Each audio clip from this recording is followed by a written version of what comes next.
High expenditure हो रहा है, खर्चे बहुत ज़्यादा बढ़ गए हैं, आपको पता नहीं चल रहा है कि खर्चे कहाँ हो रहे हैं, ध्यान ही नहीं दे रहे हैं। मतलब ऐसा भी होता है कि भाई खर्चे कहाँ क्या करने हैं, या फिर अनएक्सपेक्टेड खर्चे हो जाते हैं। इसके लिए आपको सबसे पहले देखना है अपने यहाँ के नॉर्थ ईस्ट जोन को, जो कि माइंड का होता है। तो भाई आप जब भी खर्चे करते हैं तो ध्यान से सोच समझ के खर्चे करने होते हैं, बिना सोचे समझे नहीं करने होते हैं, है ना। तो सोच समझ के करने के लिए आपके लिए नॉर्थ ईस्ट जोन इंपॉर्टेंट है। तो उस दिशा में नॉर्थ ईस्ट में टॉयलेट अगर होगा तो क्लाउडीनेस महसूस होगी, जो आयास हो गया, डिस्पोज ऑफ हो गया, राइट। तो वहाँ पे उस टॉयलेट सीट को तो हटा ही देना है। स्टोरेज होगी तो वहाँ पे ऐसा दबा दबा सा महसूस होगा, ऐसा प्रेशर सा महसूस होता होगा कि पता नहीं क्या हो रहा है, दिमाग बंद हो रखा होगा, नए आइडियाज़ ही नहीं आएंगे कि करना क्या है। तो आप वहाँ पे आप ये देखिए कि उस दिशा में साफ सुथरा हो, क्लियर हो। कोई भी ऐसा सामान है तो वहाँ पे वो रोटेशन में हो, ऐसा कुछ भी सामान अगर स्टॉक भी अगर रखा जा रहा है तो वो रोटेशन वाला, रोटेशनल सामान अगर है तो कोई दिक्कत नहीं है, पर डंप करके ना रखा जा रहा हो, ठीक। तो वहाँ पे आप स्वास्तिक का या ओमकार का सिंबल भी लगा सकते हैं, जिससे वहाँ की एनर्जी बूस्ट हो जाएगी, राइट। या फिर वहाँ पे आप नीला रंग वहाँ पे आप डाल सकते हैं, थोड़ा सा हल्का नीला रंग, ठीक। तो उससे क्या है, वो नॉर्थ ईस्ट जोन बैलेंस होना शुरू हो जाएगा। अगर वो बड़ा हुआ है जोन तो वहाँ पे आप हरे पौधे भी रख सकते हैं, या फिर हल्का सा ग्रीन कलर भी कर सकते हैं, जिससे वो जोन बैलेंस हो जाएगा। तो आपके जो कस्टमर्स के लिए और जो अपने क्लाइंट्स के लिए भी आपकी जो सोच होगी वो पॉजिटिव होनी शुरू हो जाएगी, राइट। तो आप अपने जो खर्चे हैं एक तो उसके ऊपर में भी ध्यान देंगे कि भाई खर्चे कहाँ कहाँ कैसे करने हैं। और अनएक्सपेक्टेड या किसी भी तरीके के खर्चों को अगर कंट्रोल करना है तो खर्चों के लिए महावास्तु के अंदर एक जोन है जिसको हम कहते हैं साउथ साउथ वेस्ट, जो कि एक्सपेंडिचर का, डिस्पोजल का होता है, ठीक। तो वहाँ पे आपको ये देखना है कहीं हरा रंग या ब्राउन कलर तो नहीं है। हरा रंग या ब्राउन कलर तो नहीं है।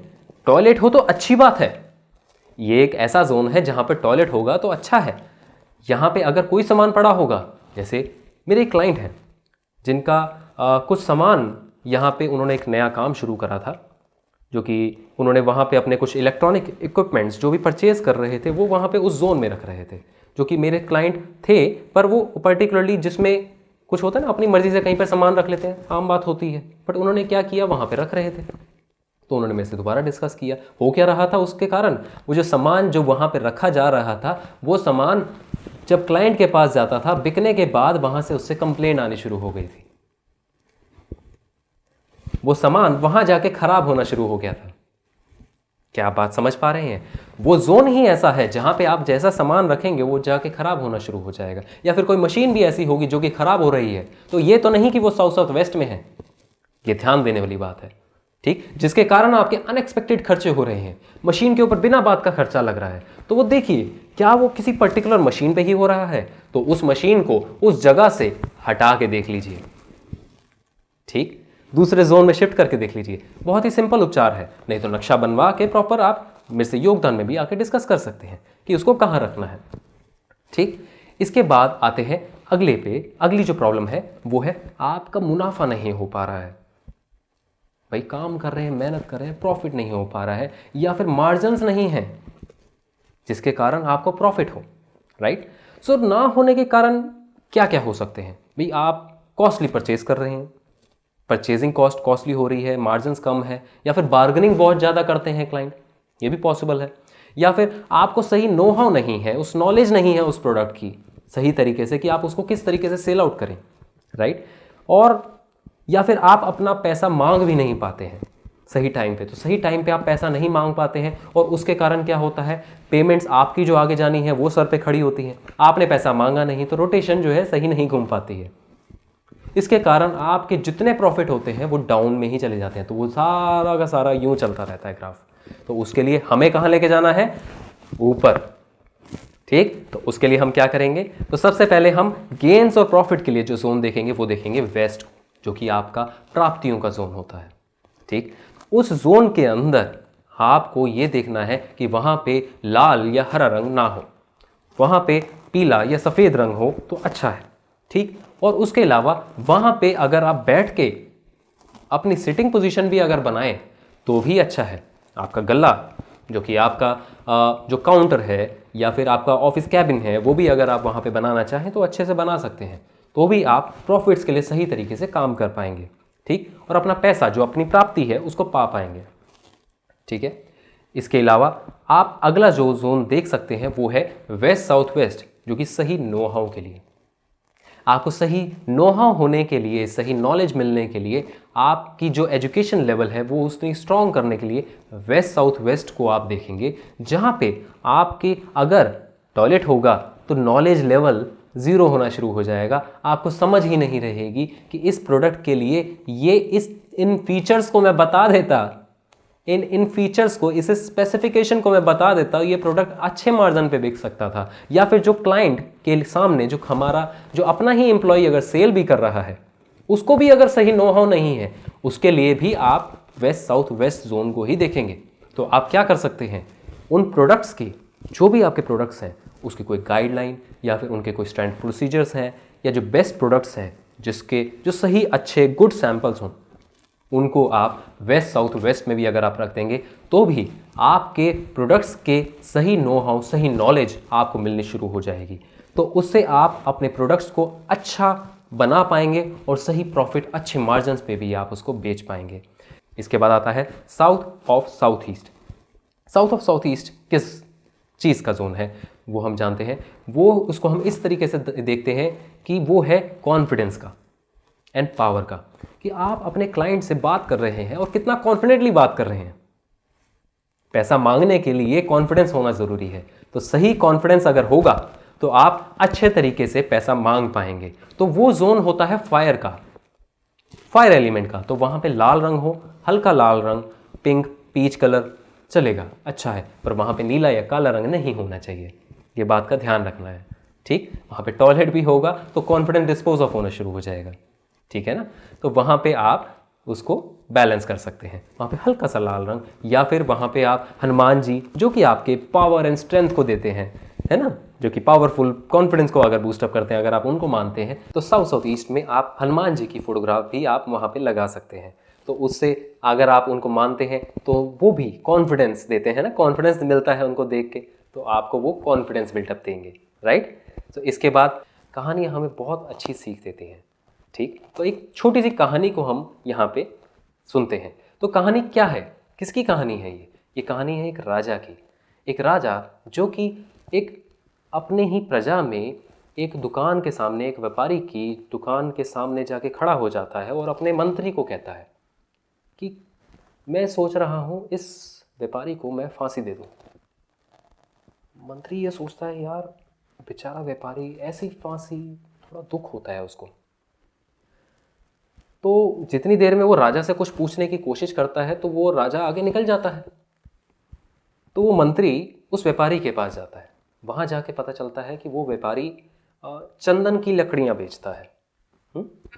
तो वो जो चंदन की लकड़ियाँ बेचता है, उस चंदन की लकड़ी बेचने वाले व्यापारी से वो मंत्री पूछता है कि भाई आपका काम कैसा चल रहा है। तो वो बहुत ही दुखी मन से बोलता है कि सब काम धंधा जो है पूरा का पूरा चौपट हो गया, कुछ काम नहीं चल रहा है। लोग आते तो हैं, सूंघते हैं, उसकी खुशबू की बहुत वाहवाही भी करते हैं, पर कोई खरीदता नहीं है। तो मंत्री कहता है भाई अच्छा, तो फिर तो वो व्यापारी कहता है कि भाई मैं तो अब ये सोच रहा हूँ कि कब वो राजा मरे तो मेरी जो चंदन की लकड़ियाँ हैं वो राजा के उसी के में ही यूज़ हो सकती हैं, तो वो अच्छे तरीके से मेरे को अच्छा भाव और अच्छा दाम मिल जाएगा। तो वहाँ मंत्री को समझ में आता है कि ये तो राजा के लिए ही नेगेटिव सोच रहा था, जिसके कारण राजा जब यहाँ पे खड़ा हुआ तो उसके लिए मन में भी इसके लिए नेगेटिव थॉट आया, जिसके कारण उसने उसको फांसी देने की सोची। तो फिर वो मंत्री क्या करता है, उस व्यापारी को बोलता है अच्छा आप मेरे को कुछ अच्छी सी लकड़ियाँ, चंदन की लकड़ियाँ आप दे दीजिए। तो वो व्यापारी खुश होता है कि भाई कोई तो ग्राहक आया, कोई तो मेरे लिए कोई ग्राहक आया जिसको मैं दे रहा हूँ। तो वो अच्छे से बड़े प्यार से जो है चंदन की लकड़ियाँ जो है चुन के पैक करके अच्छे से उनको देता है। तो जब जो मंत्री है वो राजा के दरबार में सीधा चला जाता है और वहाँ पे जाके उस राजन को वो देता है। तो वो राजन को कहता है ये व्यापारी है जो चंदन की लकड़ी का, उसने ये आपके लिए भेंट भेजी है। तो वो राजन पूरा आश्चर्यचकित हो जाता है कि यार एक छोटा सा व्यापारी मेरे को तोहफा दे रहा है। अच्छा भाई, उसने जो है उसको खोल के देखा, इतनी सुंदर लकड़ियाँ, इतनी सुनहरी जो चंदन की लकड़ियाँ जिसमें से इतनी अच्छी खुशबू आ रही थी, तो वो उसको देख के बहुत खुश होता है। तो वो ये मन में सोचता है, यार ऐसे व्यापारी के लिए जो कि इतना मेरे लिए, बल्कि मेरे लिए इतना भाव रखता है, और उसके लिए मैं सोच रहा था कि ये मैं फांसी दे दूँ। गलत सोचा मैंने, ये सोच आती है उसके मन में। तो वो कुछ अशर्फियाँ उसको पास भिजवा देता है, सोने की अशर्फियाँ। तो जब वो सोने की अशर्फियाँ उस व्यापारी के पास पहुँचती हैं तो वो व्यापारी बहुत खुश होता है, और वो ये सोचता है कि यार मेरे तो सारी गरीबी मिट जाएगी इससे। तो उसी बीच में, उस खुशी के बीच में, जो उसको ऐसा रियलाइज़ होता है कि यार मैं तो उस राजन के लिए, जिसने मेरे लिए ये सोने की अशर्फियाँ भेजी, मैं उसके लिए क्या सोच रहा था। मैं उसके लिए ये सोच रहा था कि वो मर जाए तो मेरी लकड़ियाँ बिक जाएंगी। उसको बहुत दुख होता है। तो उससे हमें क्या सीख मिलती है कि हमें अपने मन से नेगेटिविटी हटानी है। ठीक, तो जैसी हमारे मन में नेगेटिविटी होती है, और जो हम जब सामने क्लाइंट से भी मिलते हैं तो सामने वाले क्लाइंट में भी नेगेटिविटी आ चुकी होती है, ऐसा समझ के ही वो वहाँ से वापस मुड़ जाता है। क्या आप बात रिलेट कर पा रहे हैं कि आपके कई कस्टमर वापस क्यों मुड़ जाते हैं? तो अपने मन में नेगेटिविटी नहीं रखनी है और पॉजिटिविटी लेके आनी है और सच्चा माल देना है। तो जैसा आप अपने मन में धारण करके रखेंगे, वैसा ही धारण किया हुआ सामने वाला मिलेगा आपको। तो आपको पॉजिटिविटी रखनी है तो आपको पॉजिटिविटी मिलेगी। तो जैसा आप देंगे वैसा आपको मिलेगा। तो हमने प्योर देना है और प्योर ही मिलेगा। ये भी सर कहते हैं दोस्तों, मन ना गिरा, मन किसी का भी गिर सकता है। जब मन खराब होता है तो सब खराब लगने लगता है, जब मन अच्छा होता है तो सब अच्छा लगने लगता है। तो इसके लिए आप गीता को पढ़िए।